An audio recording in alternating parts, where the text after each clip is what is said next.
دەچینە سۆران پامنێرمان ئازاد ئۆمەراوەیمان لەگەڵا بێ. ئازاد سڵای خوا لێ بتوم کاتت باش. ئەمێ بزانم کاتژمێر و نیوەک تێپەڕ دەبێ بە سەر پرۆسەی دەنگدان لە سۆران، پرۆسەکە لە ئێستادا بە دەمەوچوونی هاوڵاتیان چۆنە؟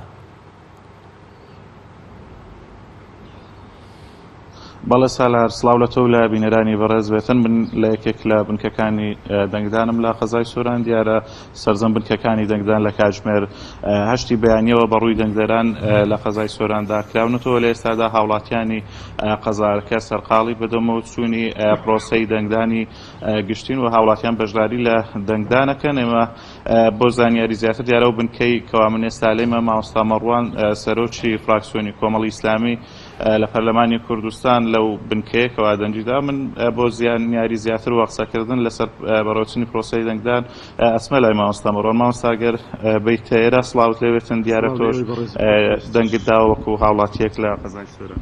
بسم الله الرحمن الرحیم. سڵاو لە ئێوە و لە ستافی پەیام و سەرجەم بینەرانی بەڕێز و خۆشەویست. دیارە ئەمڕۆ لە ساعت 8ەوە هاوڵاتیان ڕوویان لە بنکەکانی دەنگدان کردو. ئێمە شەکو باقی هاوڵاتیان لەگەڵ هاوڵاتیان چوین بۆ دەنگدان و دەنجی خۆمان داوە. تاکو ئێستانەکە پرۆسەکە زۆر بە هێمنی بەڕێوە دەچێتن و هیچ قەڵە باڵغیەک نابیندرێتن.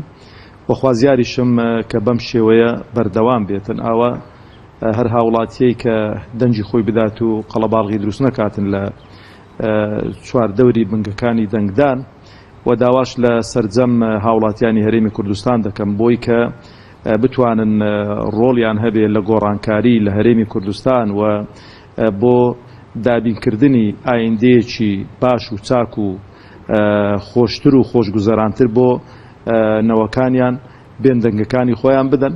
وەخوازیاریشم ئەو هەڵبژاردنێک بێتن کە گۆڕانکاریەکی جەزری بە دوای خۆی دابێنێتن و بێتە مای ئەوەی کە زیاتر حکومت ببێتە حکومەتی هاوڵاتی و ببێتە حکومەتێکە لێوان لێ و خزمەتی هاوڵاتیان بکاتن. خوازیاریشم کە هاوڵاتیان لە 27 ساڵی ڕابردوو دەرسیان وەرگرت بێتن بۆی کە هەمان دەموچاو نهێنە پێشەوە جارێکی دیکە و گۆڕانکاریەک بکرێتن بۆی ئەو گۆڕانکاریە ببێتە وەرچەرخانێک لە حکومڕانی هەرێمی کوردستان و بێتە دەرسێک بۆ حزب حکومڕاکانی کوردستان بۆی کە جارێک دیکە هیچ حیزبێک جورئەت نەکاتن کە ئیستیبداد و قۆرغکاری و گەندەڵی لە هەرێمی کوردستان بکات. ماسایمە لە دەنگدانی تایبەت دابینیمان ڕێژێکی بەرزی هاوڵاتیان بەشدار بوون لە دەنگدان و ئەمە شوای کردکەوە ڕێژی تەزویر کەم بێتەوە. ئەمڕۆ پەیامێک هەیە هاوڵاتیان بۆ ئەوی بە گەرمونگوڕی و بە گروتینەوە بەشداری لەو پرۆسەیە بکەن بۆ ڕێژێک تەزویر کەم بێتەوە.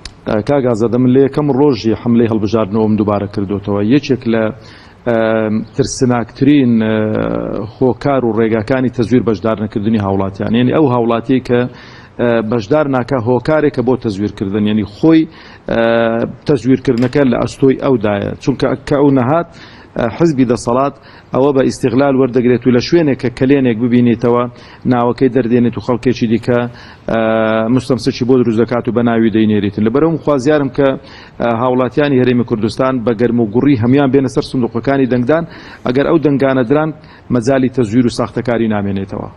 ئەمڕۆ ڕۆژی گۆڕانکاریە لە دەسەڵات بینیمە لە 5 ساڵی ڕابردوو لە خولی چوارەمی پەرلەمان حکوومەت چی بە هاوڵاتیان کرد موچەی کەم کردو. ئەمڕۆ ڕۆژی ئەوە نیەکەوە هاوڵاتیان بەخۆیان دابستنەوە گۆڕانکاری دروستکەن. هاوڵاتیەوە 5 ساڵە کە ساڵێک تەمەنی پەرلەمان درێژ کرایەوە 5 ساڵە چاوەڕێی ئەم ڕۆژە دەکەن.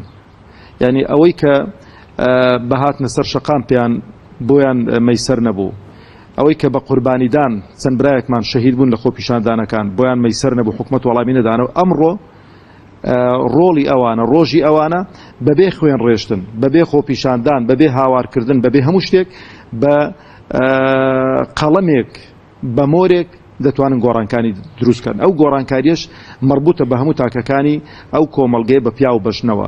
لەبەرەوە خوازیارم کەس دوانەکەوێتن و کەس ڕۆڵی خۆی پێکەم نەبێتن. دەنجی تۆ زۆر کەمە، بە یەک دەنگ گۆڕانکاری دەکرێتن، بە یەک دەنگ. جەبەرەوەی دائیمەن تەماشا دەکەی ئەوانەی کە لە ئۆلۆمپیاد بەشدار دەبن بە چرکەیەک ئەوە دەیباتەوە مەدالیای زێڕ وەردەگرێت، ئەوەش بە دەنجێک پێش ئەوەی تر دەکەوێتەوە و گۆڕانکاریەکە دروست دەبێتن. خوازیارم کە کەس دانەنیشێت و بەگەرم و گوڕی بێنە سەر سندوقەکانی دەنگدان. زۆر سپاس بۆ بەڕێز مامۆستا مەڕوان گەڵاڵی سەرۆکی فراکسیۆنی کۆمەڵی ئیسلامی لە پەرلەمانی کوردستان کەوا لەگەڵمان بوو. بەڵێ من سالار ئەگەڕێمەوە لای تۆ دیارە بەڕێز مامۆستا مەڕوان بوو کەوا لەو بنکەیە وەکو هاوڵاتیەکی یاسایی هات لێرە دەنجی خۆیدا.